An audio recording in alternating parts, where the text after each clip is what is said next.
Welcome back, everyone, to Pontos Fathom Hobby. This is Season 8, Episode 4 of Joan of Arc, and we are playing Le Brossinière scenario from September 26, 1423, with William versus Ambroise de Lorey. The English are... We'll do a quick recap of exciting turn 3. We had a long turn 3. We had some muddy terrain, intrigue, where the cart was muddied down, and momentarily the cart filled with English spoils from war, heading toward Normandy. It was briefly back in the hands of the French. They lost some ground, but we did gain control over one of their other wagons. So we have to make a push to gain back control of this. But you see that the English forces are rallying with tons of bowmen there. So we've got reinforcements back on the board. We're going to do some haste actions for those guys and get right into it. Before we jump into turn 4, quick shout out to Pontos Fathom Press. You guys know the drill. Go check out our bookstore. Necromancy of Nyarlathotep, Hermeticism of Hastur, Alchemy of Azathoth coming out end of this year. Great for Cthulhu fans. We've got sci-fi. Go check it out. We have Patreon as well if you like what we're doing here. We're trying to bring you content from not only working on the hobby side of Joan of Arc, but the gameplay side. And I'm recently getting into and learning A Song of Ice and Fire, having a lot of fun painting those miniatures. So if you ring the bell, you can get notified when those games pop up. And if you're coming into this, it's turn 4, you're like, what's going on, turn 4? Just go to check the playlists out. All of our seasons are a full game, basically. And if you watch them straight through in the playlist, you don't have to worry about finding the next video.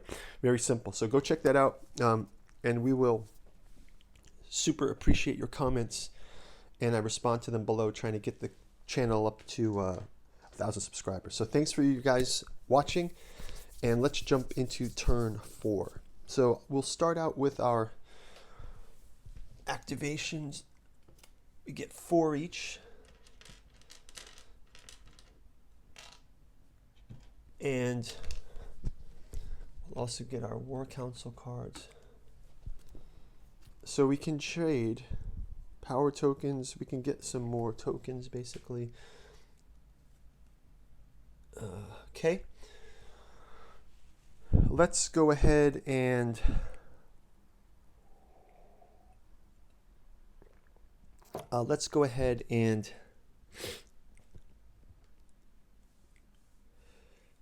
activate our French players. I'm going to just check this power card.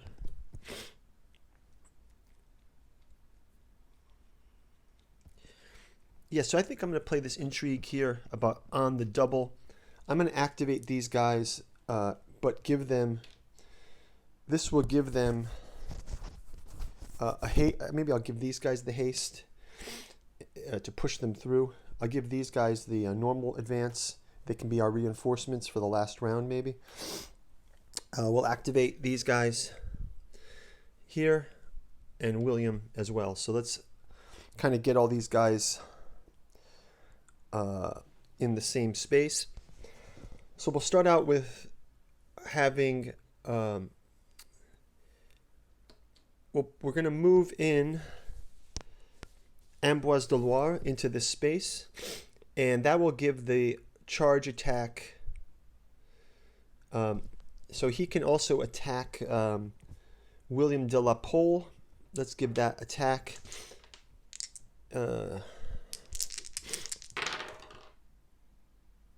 And he sends him to the infirmary with the second injury.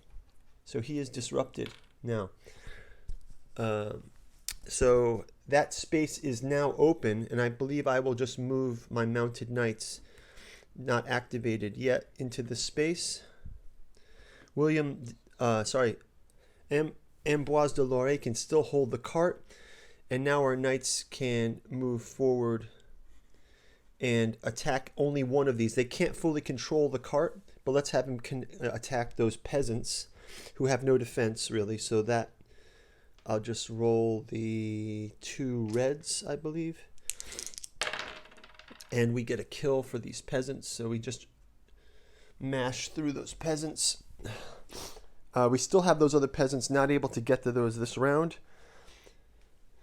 Let's have these knights are actually going to be the ones activated with the haste, so let's have them move up here 1, 2, 1, 2. And we will also have our trailing knights. We'll move these guys into, make a small force here. And maybe they can attack back to these archers, and these guys can attack up to the archers and the mounted bowmen on their way up. We didn't have enough activations for those polemen on the side there, those pikemen. So attack here and attack here. So yeah, we can get these guys sergeants at arms. Let's get these sergeant at arms attack on the bowmen that are there. So sergeant at arms and the bowmen get the white. And this bowman is moved to the infirmary. We also have the pikemen roll a single die. That's white and white. Also the infirmary for mounted bowmen. Wow. Okay, so that is definitely cleared out, and we for sure have this space in our command.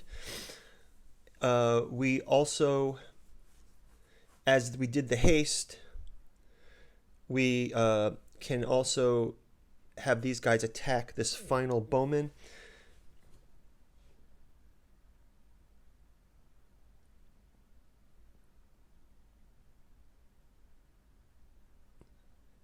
We're gonna, oh yeah, okay, so we can do that on that turn. We'll just have these mounted bowmen attack these mounted knights attack the bowmen.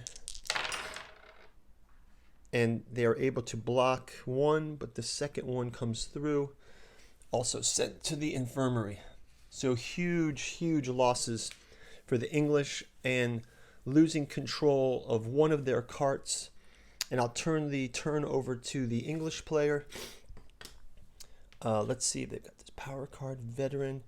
So I think they're going to play this intrigue to place stakes in the area. So I'm just going to get those stakes placed for them.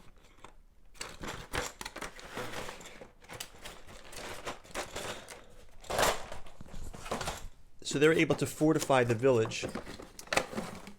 It's a little bit late, but let's just do it anyway. We can just place these stakes here.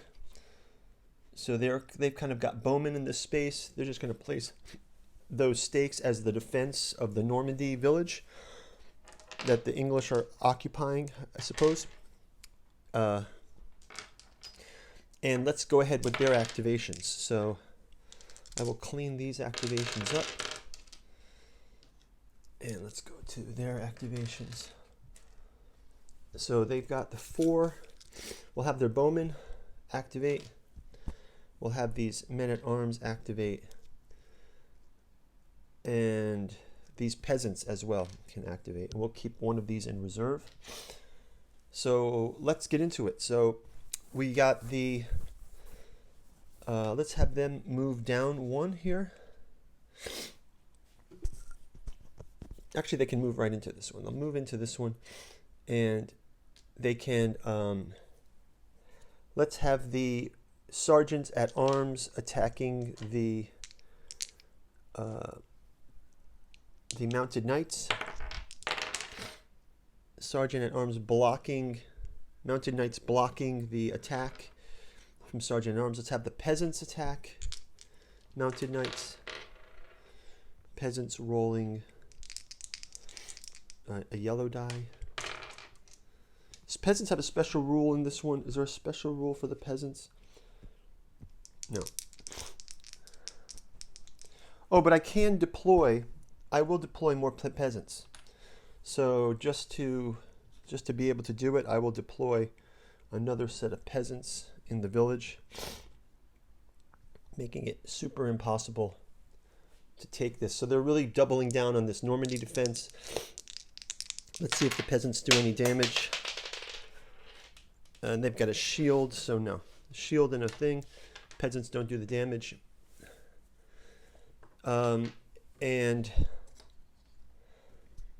bowmen. Let's have all of our bowmen start attacking. So bowmen versus knights. Nothing. Bowmen versus knights. Shield, shield, shield. One of these knights gets sent back.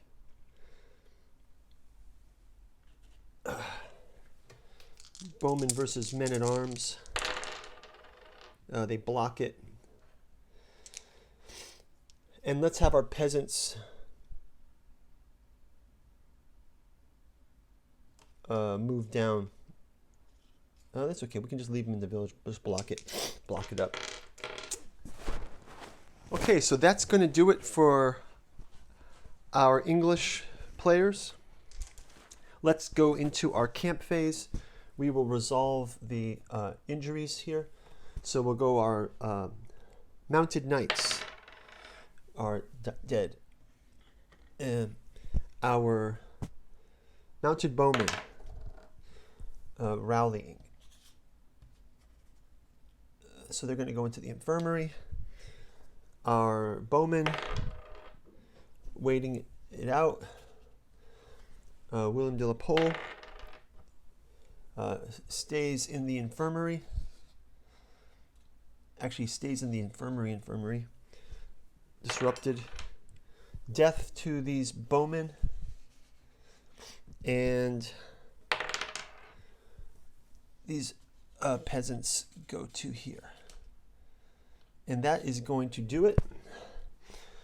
So, yeah, it's looking like, from experience points as well, mounted knights give them experience points. We also get experience for the wagon. We don't have control of... We do have control of both wagons right now. So I believe, is that the end of the game? No, we only have, because there's peasants in here, so we cannot have the full control of that one. So we do have the one control of peasants. That's going to take us up to turn 5 in our next turn. Yeah, it's getting pretty tense here, guys. Let's see if we can disrupt this. Might have to have those mounted bowmen move down and attack, and have a peasants rush these mounted knights. So see you in turn number 5 for the conclusion of this scenario. Thanks for watching. Bye-bye.